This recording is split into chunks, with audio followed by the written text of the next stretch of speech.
Salut, moi c'est Maria Vilessa, je suis autrice et bêta-lectrice professionnelle et bienvenue sur ma chaîne YouTube. Aujourd'hui dans cette vidéo, j'avais envie de te parler des 3 grandes erreurs que font la plupart des auteurs et des autrices qui débutent dans l'écriture d'un roman. Le but avec cette vidéo, si tu te lances là dans l'écriture d'un roman, c'est de te faire gagner du temps et t'éviter de perdre un petit peu en temps et en énergie dans ton projet. Et puis surtout, si tu te reconnais dans les erreurs que je vais te partager aujourd'hui, le but c'est aussi de te rassurer parce que on les fait tous et toutes plus ou moins, quoi. C'est vraiment aussi un partage d'expérience là que je te fais ici. Donc la première erreur que je vais te partager aujourd'hui, c'est de vouloir aller trop vite. Je le sais très bien, quand on se lance dans un projet de roman, on a presque envie d'avoir déjà tout de suite notre livre physiquement entre les mains et c'est normal, hein, on rêve tous et toutes de réaliser ce rêve, enfin, en tout cas moi c'est le cas. Et en fait le problème quand tu vas aller trop vite, ça peut aussi se manifester de différentes façons, c'est-à-dire que tu vas vouloir passer de l'écriture au partage ou à la publication sans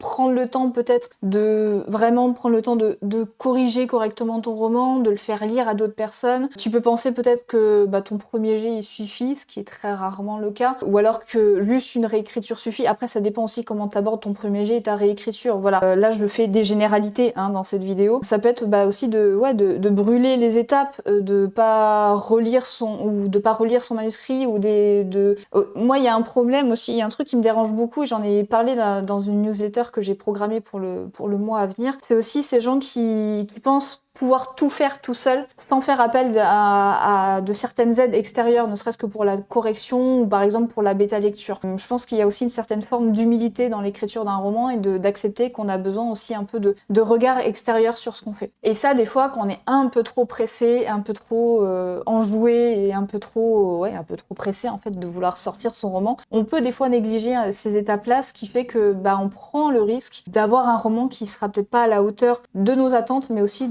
à la hauteur des attentes de nos lecteurs ou de nos lectrices. Pour donner un exemple, ça m'est arrivé 2-3 fois de recevoir en bêta lecture des romans d'auteurs d'auteurs ou d'autrices qui m'ont dit en fait j'ai déjà envoyé ce roman à plusieurs maisons d'édition et j'arrête pas de me manger des refus, je comprends pas pourquoi, donc en fait je fais appel à toi pour voir un peu ce qui cloche. Et en fait quand je lis le roman, c'est pas un reproche personnel, c'est que peut-être que la personne, je sais pas après pourquoi la personne n'a pas fait relire avant son roman, je me rends compte que le roman il est pas encore suffisamment abouti, pas encore prêt à être envoyé en maison d'édition. Et des fois je me dis que c'est parce que ces personnes-là sont peut-être trop pressées ou trop impatients, ce qui est compréhensible encore une fois, mais je trouve dommage que des fois on en vienne à brûler cette étape-là, de faire relire son roman à quelqu'un, de le faire corriger, surtout si tu vises l'auto-édition, franchement ne néglige pas la phase de correction. Ne pense pas que parce que tu es très bonne en orthographe ou que tu as ta mère ou ta cousine qui est très bonne en orthographe, que ça va suffire pour avoir un roman qui est professionnel en fait. Après encore une fois,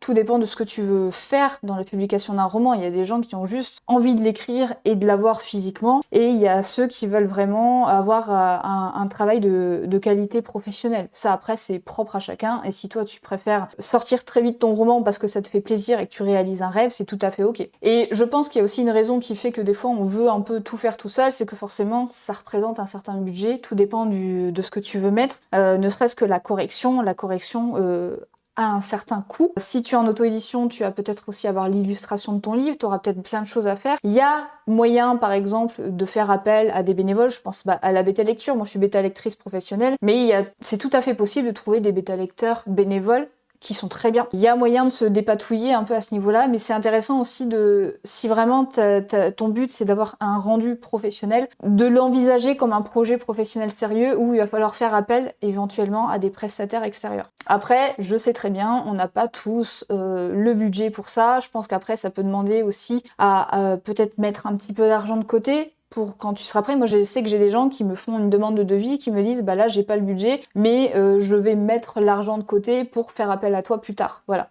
Après c'est un dosage à trouver, on peut essayer de voir pour faire autrement. Chacun fait comme il veut et comme il peut aussi en fonction de ses finances, c'est tout à fait normal. La deuxième erreur que j'ai envie de te partager aujourd'hui, j'en ai déjà parlé régulièrement et je vais nuancer aussi, mais pour moi ça reste important et je pense que je suis biaisée par ma façon de faire, donc ce n'est pas une règle absolue, c'est de ne pas faire de plan, de ne pas faire de structure pour son plan. Alors oui, je sais, il y a des auteurs et des autrices qui ne sont pas faits pour les plans.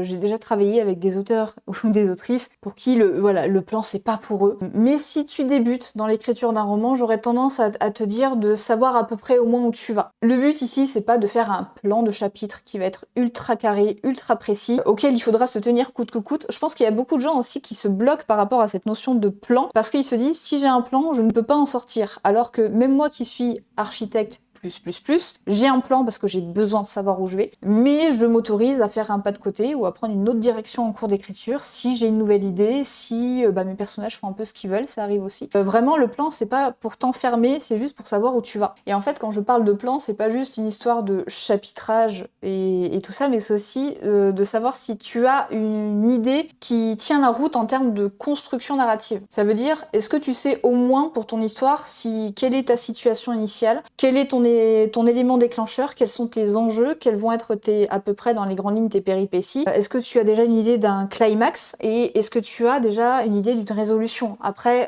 rien n'est figé dans le temps. Il y a des auteurs qui ont besoin d'écrire et qui ne savent pas comment va finir leur roman, ils vont le découvrir à la fin. Mais c'est avoir à peu près dans les grandes lignes, à peu près, comme je disais juste avant, savoir où tu vas. Et vraiment, quand je t'ai mentionné la notion d'enjeu, c'est un truc qui est méga important à avoir en tête parce que c'est ce qui fait qu'un lecteur va être impliqué dans ton histoire, qui va stresser pour tes personnages, et c'est aussi ce que va rechercher une maison d'édition en fait quand elle lit un début de roman ou quand elle lit un synopsis. Elle veut savoir quels sont les enjeux pour voir si ça tient la route et si ça vaut le coup. Et aussi dans la notion de plan, c'est donc pas seulement une histoire de construction narrative ou de chapitrage, c'est aussi d'avoir un plan dans ton processus d'écriture, c'est-à-dire que dans l'écriture d'un roman, il y a plusieurs phases et des fois en fait tu sais pas trop quand tu commences. En fait tu te dis, moi pendant très longtemps j'ai cru qu'il suffisait juste d'avoir mon idée de roman, de l'écrire du début à la fin, de le corriger un petit peu et hop, il était prêt pour la maison d'édition. Alors qu'en fait, tu peux avoir une phase de préparation, de brainstorming, tu peux avoir du coup après la phase d'écriture du premier jet, tu vas avoir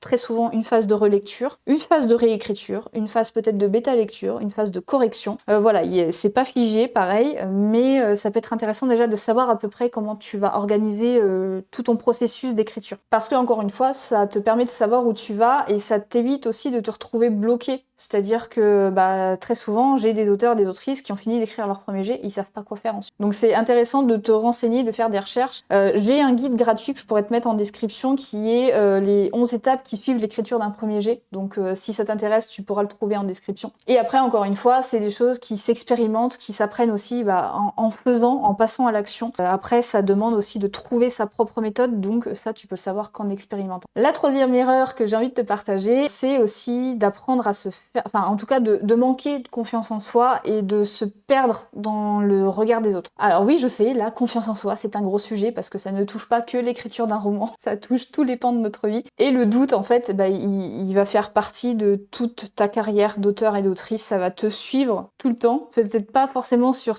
les mêmes sujets, sur les mêmes domaines, mais ce sera toujours là et en fait beaucoup d'auteurs et d'autrices débutants vont chercher la perfection et vont aussi se perdre dans les attentes et dans les regards des autres. Par exemple, quand on envoie son roman en bêta lecture, ce que je le répète souvent aux auteurs et autrices, que ce soit parce qu'ils ont fait une bêta lecture avec moi ou avec d'autres personnes, de leur dire aussi, parce que la problématique c'est de savoir comment faire le tri dans les retours de bêta lecture. Est-ce que je dois prendre en considération toutes les remarques qu'on fait? Comment aussi savoir qui a raison quand j'ai un bêta lecteur qui me dit mon personnage il est cool et l'autre me dit mon personnage est détestable quoi. Comment faire la part des choses? Et en fait c'est une question de confiance en soi, c'est aussi savoir se faire confiance, savoir ce qu'on veut pour son histoire, c'est vous l'auteur, c'est vous l'autrice, c'est vous qui savez le mieux ce qui est bon pour votre histoire. Les retours extérieurs, ça permet d'avoir justement un retour extérieur, un regard extérieur sur ton roman. Mais après, c'est aussi savoir te faire confiance. Moi, j'ai un exemple que je cite très souvent, c'est que sur mon propre projet de roman, j'ai une bêta lectrice qui m'a dit je trouve que ton personnage principal, il manque un peu d'ambition, il se laisse un peu trimballer par l'histoire, il n'est pas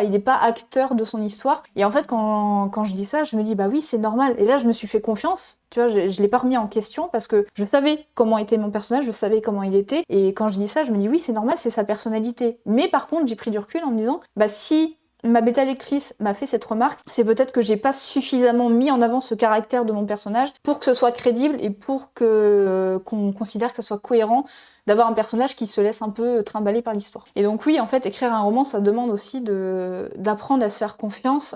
C'est normal de vouloir un retour sur ce qu'on écrit, mais il faut jamais oublier qu'en fait, c'est ton histoire, c'est votre histoire, c'est votre roman. Et si une remarque vous semble pas pertinente, vous n'êtes pas obligé de la prendre en considération. Vous pouvez aussi prendre en considération juste les remarques qui font sens vraiment pour votre roman et ne pas vous noyer dans les attentes. Ça, si vous écoutez des interviews d'auteurs ou d'autrices, très souvent dans les sagas, on va avoir un lectorat qui va nous dire nos attentes pour la suite ou pour la fin de la saga. Et c'est intéressant de ne pas se faire influencer par ça et d'écrire vraiment la fin que vous aviez prévue ou la fin qui vous semble vous pertinent pour votre histoire. Parce que vous allez éviter comme ça de vous perdre vous en tant qu'auteur et par rapport aussi à votre roman, de pas... Parce que c'est aussi important d'écrire l'histoire qu'on a envie d'écrire et pas d'écrire l'histoire que les autres ont envie que vous écriviez. Voilà, donc c'était les 3 erreurs que j'avais envie de partager sur cette vidéo.